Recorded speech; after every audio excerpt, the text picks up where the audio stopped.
selamat malam buat saudara-saudara yang saya kasih di dalam nama Tuhan.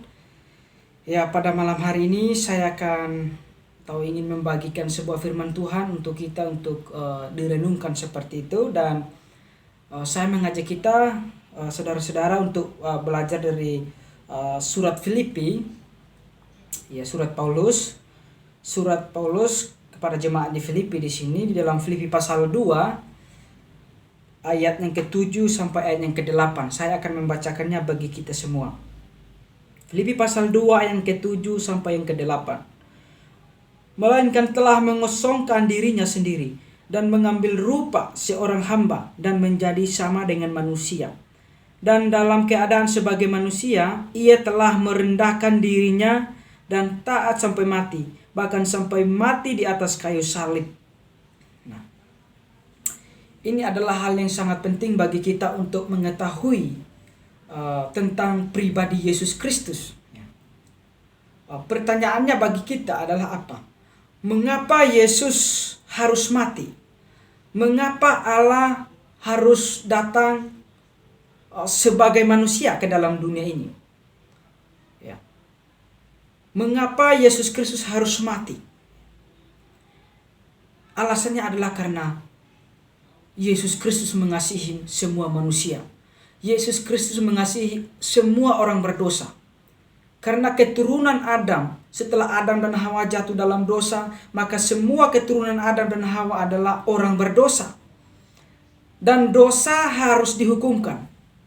Dosa tidak bisa diselesaikan melalui perbuatan baik dan amal atau rajin beribadah dan lain sebagainya, yang intinya adalah usaha manusia. Perbuatan baik manusia tidak bisa membawa dia ke sorga. Perbuatan manusia tidak bisa menyelamatkannya. Jadi dosa tidak bisa selesai kalau dosa itu belum dijatuhi hukuman mati atau hukuman apapun itu. Dosa selesai kalau sudah dijatuhi hukuman mati kepada orang yang bersalah. Ya. Oleh karena itulah maka Yesus datang dari sorga, mengosongkan dirinya dan mengambil rupa yang sama seperti manusia, dan bahkan dia taat sampai mati untuk menanggung dosa manusia. Itu karena dosa kita, saudara. Makanya Yesus rela mati berkorban untuk kita supaya kita mempunyai jaminan keselamatan, saudara. Ya. Yesus adalah Tuhan.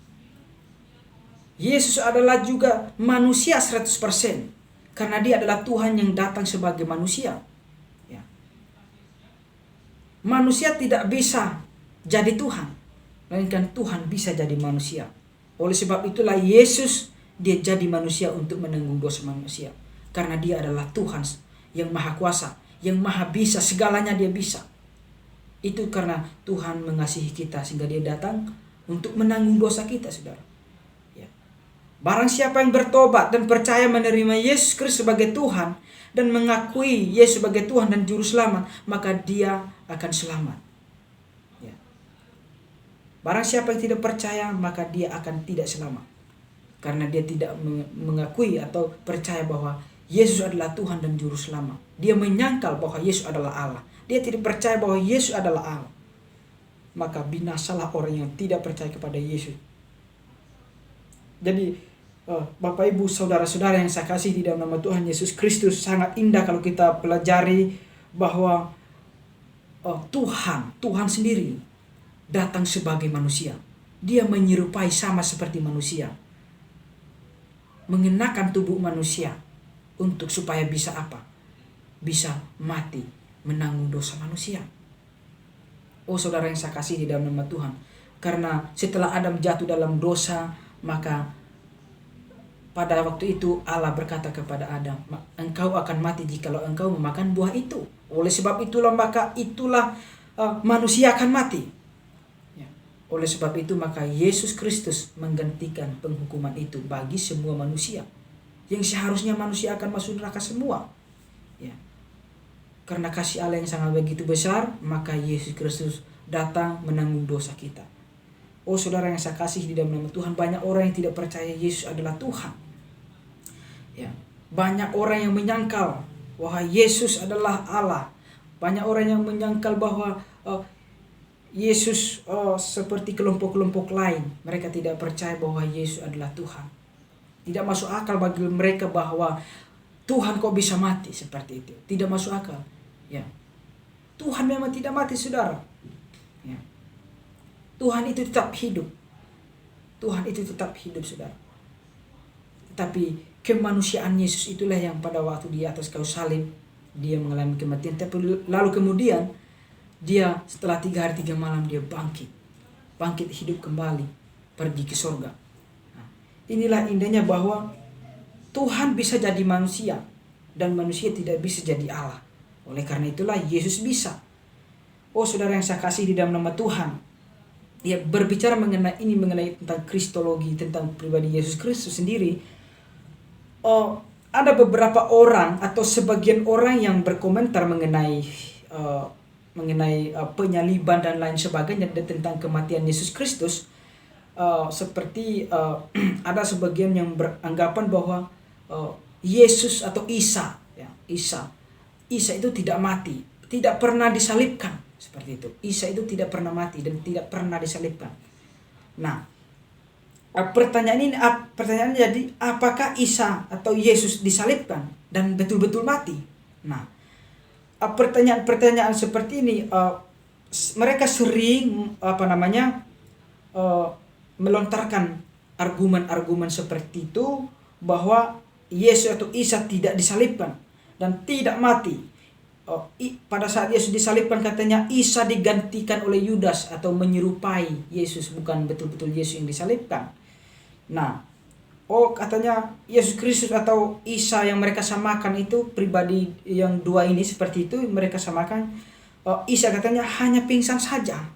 Nah, saudara yang saya kasih di dalam nama Tuhan, pertanyaannya, apakah Yesus Kristus betul-betul disalib dan betul-betul mati begitu? Ini pertanyaannya sangat indah. Kita bisa menjawabnya dari sudut pandang Alkitab bahwa Yesus menurut Alkitab, sejarah dalam Alkitab, Yesus itu mati. Dia mati seperti yang ayat barusan kita baca tadi, katanya, dan dalam keadaan sebagai manusia ia telah merendahkan dirinya dan taat sampai mati, bahkan sampai mati di atas kayu salib. Jadi Yesus Kristus di sini itu betul-betul mati. Ini adalah fakta sejarah. Kalau kita melihat dalam Injil, Matius, Markus, Lukas dan lain sebagainya, Yohanes, itu mencatat tentang peristiwa Yesus betul-betul itu mati. Kita bisa melihat dari sejarah awal bagaimana Yesus ditangkap, dia berdoa di Taman Getsemani, lalu kemudian muridnya yang mengkhianatinya, Yudas Iskariot, dia mengkhianati Yesus, lalu kemudian dia menjual kepada mahkamah agama atau orang Farisi, ahli Taurat dan lain sebagainya, orang yang membenci Yesus. Dia menjual dengan 30 keping perak seperti itu, sehingga pada malam hari itu juga orang datang menangkap Yesus pada malam hari itu juga. Lalu kemudian dibawalah ke pengadilan, lalu diadililah, lalu dieksekusi dan lain sebagainya. Yesus, singkat ceritanya, dia dijatuhi hukuman mati. Pada saat pengadilan memutuskan Yesus harus dihukum mati, maka pada saat itulah Yesus dicambuk dan digiring keluar kota menuju ke jalan pergi di tempat dia disalib di Golgota, saudara. Dan ketika dia disalib, dia mengalami penderitaan yang sangat luar biasa, saudara. Yesus mengalami penderitaan yang sangat luar biasa. Dia menderita di atas kayu salib, itu karena dosa manusia. Yesus ditusuk lambungnya dan keluar darah. Dan ini tidak masuk akal kalau secara medis, kalau ditusuk lambungnya dan keluar darah dan lain sebagainya, air dan lain sebagainya, tercurah darahnya dan keluar banyak sekali, tidak mungkin tidak mati, saudara. Yesus pasti mati. Ya, dan memang fakta sejarah, Yesus mati, lalu kemudian dia dikuburkan, dan sesudah 3 hari katanya dia bangkit, dan benar perkataannya itu, dia bangkit hidup kembali lagi. Ya, dia bangkit naik ke surga. Nah, saudara yang saya kasih di dalam Tuhan, jadi fakta sejarah Yesus itu betul-betul mati untuk semua manusia. Lalu pertanyaannya, mengapa Yesus harus mati? Yaitu karena menanggung dosa manusia. Ada yang menyangkal bahwa Yesus tidak mati. Mereka ada sebagian orang yang mensamakan bahwa Yesus dengan Isa ini adalah pribadi yang sama. Ada orang yang mungkin salah faham akan hal itu. Nah, mereka sering berargumen berkata bahwa Isa itu tidak disalibkan, ya artinya mereka bilang itu adalah Yesus. Nah, Isa itu tidak disalibkan. Kalau menurut Alkitab Yesus itu disalibkan. Begitu. Perlu kita ketahui bahwa saudara yang saya kasih di dalam nama Yesus Kristus, ya. Perlu kita mengetahui bahwa pribadi Yesus dengan pribadi Isa ini adalah dua hal yang berbeda. Jadi pribadi Isa itu bukan Yesus, dan pribadi Yesus itu bukan Isa. Nah, ini kadang orang itu salah faham akan hal ini. Kenapa kita bilang ini adalah dua pribadi yang berbeda? Karena kita melihat perbedaan Isa dan Yesus itu dari mananya kita tahu begitu. Yaitu dari yang pertama, tempat lahir mereka itu berbeda. Tempat lahir, ya. Tempat lahir Yesus itu di Bethlehem, di kandang, ya, di Bethlehem. Sedangkan tempat lahir Isa itu di bawah pohon korma. Ini sudah berbeda ini. Ini sudah berbeda. Jadi ini bukan pribadi yang sama. Ini pribadi yang berbeda. Jadi Yesus bukan Isa dan Isa bukan Yesus, seperti itu. Yesus adalah Yesus dan Isa adalah Isa. Jadi menurut Alkitab bahwa Yesus apakah betul dia mati? Ya betul dia mati, lalu kemudian dia selama 3 hari 3 malam di dalam kuburan, lalu kemudian dia bangkit dan hidup kembali lagi. Itu menunjukkan bahwa Yesus itu mati. Menurut catatan Alkitab, sejarah membuktikan itu semua. Lalu apakah yang mereka samakan, apakah Isa itu disalibkan dan betul-betul mati? Mereka bilang, ada orang yang berkata bahwa Isa itu tidak disalibkan, betulkah? Dan tidak mati. Isa itu diganti Yudas. Nah, yang mereka samakan dengan Yesus, Isa ini. Jadi Isa digantikan Simon dari Kirene, ada yang berkata seperti itu juga. Isa hanya pingsan saja, ini tidak mungkin. Kalau mereka mengacu kepada bahwa Isa adalah Yesus yang hanya pingsan, tetap tidak masuk. Jadi saudara yang saya kasih di dalam nama Tuhan, ada lagi yang berkata bahwa Yesus diserupai. Lalu kapan Yudas Lalu kapan Yudas menggantikan Yesus? Bukankah Yudas Iskariot itu sudah mati duluan baru Yesus disalibkan? Jadi tidak masuk. Kalau misalnya Yudas yang menggantikan atau menyerupai wajah Yesus pada saat itu, tidak masuk, saudara. Yang mereka klaim bahwa itu adalah Isa yang adalah Yesus, mereka bilang, tapi bukan, saudara. Lalu pertanyaannya, kalau kita menjawab dari sudut pandang saudara-saudara kita dari Muslim juga yang berkata bahwa Isa tidak disalibkan dan lain sebagainya, yang mereka berargumen seperti itu, yang mereka samakan dengan Yesus. Nah, kita bisa menjawab dari sudut pandang kitab mereka juga, itu Al-Quran, seperti itu. Nah, mengenai apakah Isa ini mati atau betul mati seperti itu. Nah, saya ada catatan mengenai hal itu, bahwa dalam Al-Quran itu Isa mati dan diangkat seperti itu. Jadi salah kalau bahwa Isa itu tidak mati. Isa itu mati. Ya, Isa itu harus mengalami kematian dulu, baru dia diangkat. Diangkat oleh Allah. Nah, kalau Isa tidak mati, berarti Isa lebih hebat dari Muhammad. Karena dia diangkat langsung ke surga. Beda dengan Muhammad seperti itu. Nah, oleh sebab itu menurut Quran mengalami kematian dulu dan kemudian dia diangkat. Ya. Pertanyaannya, kapan Isa itu mati begitu? Kapan Isa itu mati? Nah, saudara yang saya kasih di dalam Tuhan, ini terjadi perbedaan yang sangat luar biasa, atau yang mana yang mendukung yang mana seperti itu. Nah, jadi di sini sangat jelas, saya ada mengutip di sini. Jadi itu hanya klaim saja yang berkata bahwa Isa itu tidak mati.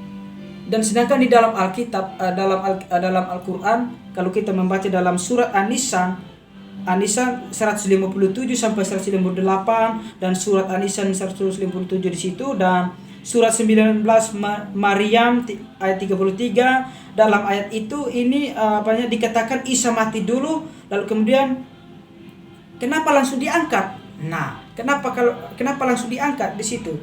Nah, saya akan membacakan bagi kita semua di situ, berkata bahwa dalam Ini adalah kebenaran yang sangat luar biasa untuk kita ketahui, bahwa katanya, ingatlah ketika Allah berfirman, wahai Isa, aku mengambilmu katanya, dan mengangkatmu kepadaku, serta menyucikanmu dari orang-orang yang kafir, dan menjadikan orang-orang yang mengikutimu di atas orang-orang yang kafir hingga hari kiamat. Kemudian kepadaku engkau kembali, lalu aku beri keputusan tentang apa yang kamu perselisihan di situ.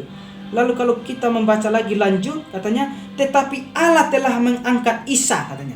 Allah telah mengangkat Isa ke hadiratnya, Allah Maha Perkasa, Maha Bijaksana. Ya. Tidak ada seorang pun di antara ahli kitab, katanya, yang tidak beriman kepadanya Isa menjelang kematiannya. Nah, pertanyaannya bahwa kapan Isa mati seperti itu? Nah, kalau Isa tidak mati seperti yang dikemukakan oleh saudara-saudara kita, maka Isa lebih hebat. Karena dia tidak mati. Kalau Isa mati, kapan Isa mati? Kapan ia mati seperti itu? Sehingga dia diangkat. Nah, saudara yang saya kasih di dalam nama Tuhan, ini sangat luar biasa, bahwa ini memberitahukan kepada kita bahwa kedua pribadi Yesus dan Isa ini adalah dua pribadi yang berbeda, saudara. Jadi betul-betul Yesus itu mengalami kematian. Nah, Yesus betul-betul mengalami kematian, lalu kemudian dia dikuburkan, dan dia dibangkitkan setelah 3 hari 3 malam. Dia naik ke surga lagi. Isa dalam Al-Quran mendukung juga bahwa Isa mati. Dia harus mengalami ajal dulu, katanya. Mengalami kematian. Dan Allah angkat. Kalau seperti ini, jelas bahwa pribadi ini dengan pribadi yang dalam Alkitab dan Al-Quran, dua pribadi yang berbeda. Nah, jadi seperti yang pertanyaan, apakah Isa disalibkan? Ada yang berkata tidak. Sedangkan dalam Al-Quran, Isa mengalami kematian dulu, baru bisa diangkat. Nah, jelas di situ saya sudah kasih tahu mengenai hal-hal itu. Jadi Yesus hanya pingsan. Ini adalah tidak benar bahwa ketika Yesus ditusuk, katanya lambungnya, dia tidak betul-betul mati, katanya, melainkan Yesus pingsan. Nah, secara medis tidak masuk akal itu. Tidak masuk akal karena orang yang sudah keluar darah, air dan lain sebagainya yang membanyak, pasti dia mengalami kematian yang sangat luar biasa. Jadi inti dari semuanya ini adalah apa? Mengenai mengapa Yesus harus mati. Ya, itu karena dosa-dosa semua manusia. Dia datang mengosongkan dirinya sebagai manusia untuk menanggung dosa kita. Ya. Jadi jelas bahwa perbedaan Isa dengan Yesus itu sangat jelas. Ya, semoga bermanfaat buat saudara-saudara yang mendengarkannya. Terima kasih dan Maranatha.